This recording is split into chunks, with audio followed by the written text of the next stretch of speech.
You don't really associate disruptive innovation with fishing. However, what's going on in the North Sea could well revolutionise how we catch fish. But there's a snag. The technique is incredibly controversial and officially banned by the EU. Welcome to Pulse or Electrofishing, the saviour of fishing or the fracking of the ocean, depending on your perspective.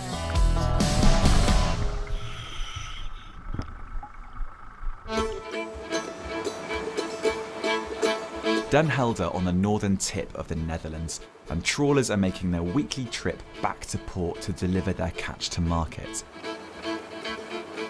For hundreds of years, these boats used a method called beam trawling. Large chains are dragged behind the boat on the seabed to raise mainly flatfish from under the sand. Greenpeace has described this traditional beam trawling method as one of the most destructive forms of fishing.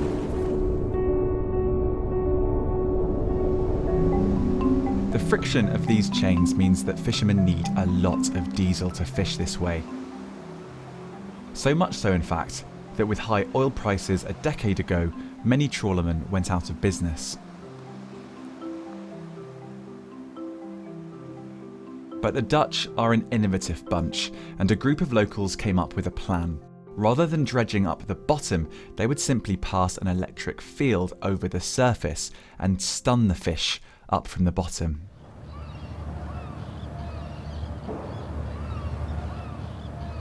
It's not like you put your fingers in the plug. Pim Visser represents some of the fishermen. So is this it? This is it? This is it. This is the net. They just tow these electrodes just over the bottom. They barely touch the bottom. So which bits have the current? Deze staat op de stroom op.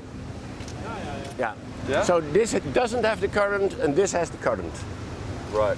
So the shiny ones have the current. You might be thinking this kind of fishing must be regulated in some way. The EU has this guidance. The catching of marine organisms using methods incorporating the use of explosives, poisonous or stupefying substances, or electric current shall be prohibited.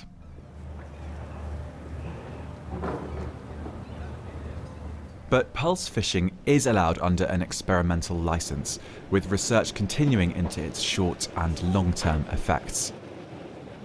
I find it very difficult to judge. Tammo Bult directs an institute undertaking research into pulse fishing. Well, we've done a lot of experiments on a suite of organisms, varying from ragworms to shellfish, fish species, sharks and rays. And in general, we don't find an effect or very limited effect. And there are some exceptions, and the one exception to that is the cod. When you have a larger cod, it's not so much the smaller cod, when you have larger cod, then in some instances they have a breakage of the spine. Apparently for that size of cod, the electric stimulation is too much, and then their own muscles break in so to say, the spine.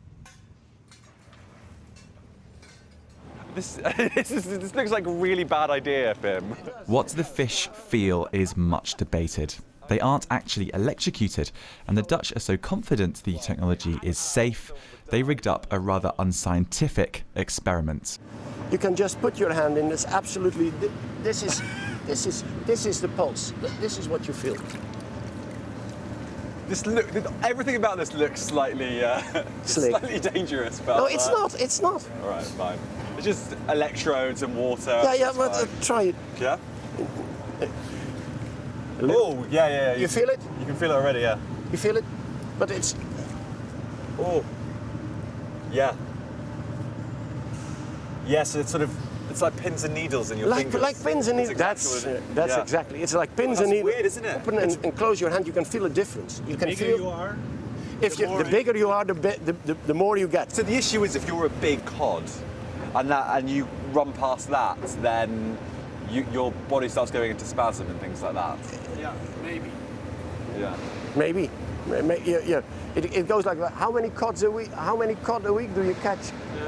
Now we have one box, 40 kilos. 40 kilos of cod. So that's so the whole week they have about 20 cod. 40 kilograms of cod compared to tons of plaice and sole is not a lot in the grand scheme of things. And there are other good arguments to say that pulse fishing is more environmentally friendly than beam fishing. The carbon emissions are significantly lower and the seabed isn't physically destroyed. But many environmentalists aren't happy.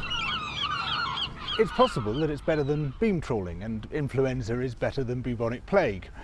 Beam trawling is so fantastically damaging that it would be hard to conceive of anything worse than that. But we don't know. And what we've been told is this is an experiment. It is an experiment in the same way as Japanese scientific whaling is a scientific experiment. How many whales can we bring on board and what do they taste like once we've caught them? The problem with this experiment is there's no control area, there's no methodology, there's no way of assessing the results of this experiment. The Dutch argue that the research they've conducted over many years into pulse fishing is scientifically rigorous.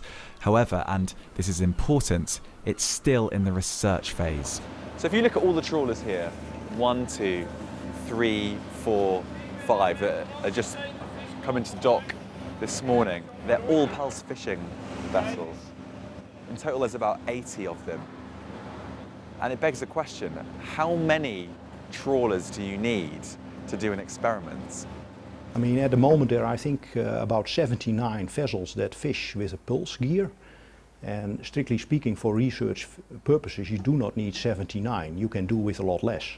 But again, the reason why the Dutch government has decided to do it in this manner, I think you have to ask them. We as the international community share a responsibility for a healthy and blue economy. But despite the main research institute saying they don't need all these experimental trawlers, the Dutch government told Newsnight, "The current assessment aims to investigate the long-term effects of a large-scale introduction of pulse fishing in the North Sea ecosystem, explaining a relatively large number of participating vessels."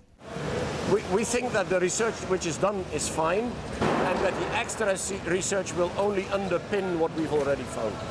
For Dutch fishermen, pulse fishing has been revolutionary.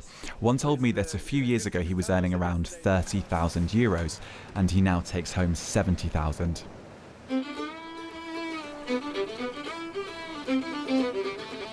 %80 of the Dutch beam trawling fleet have now converted to pulse fishing, and the research period will end in 2019, at which point the EU will decide whether to either approve or ban the technique.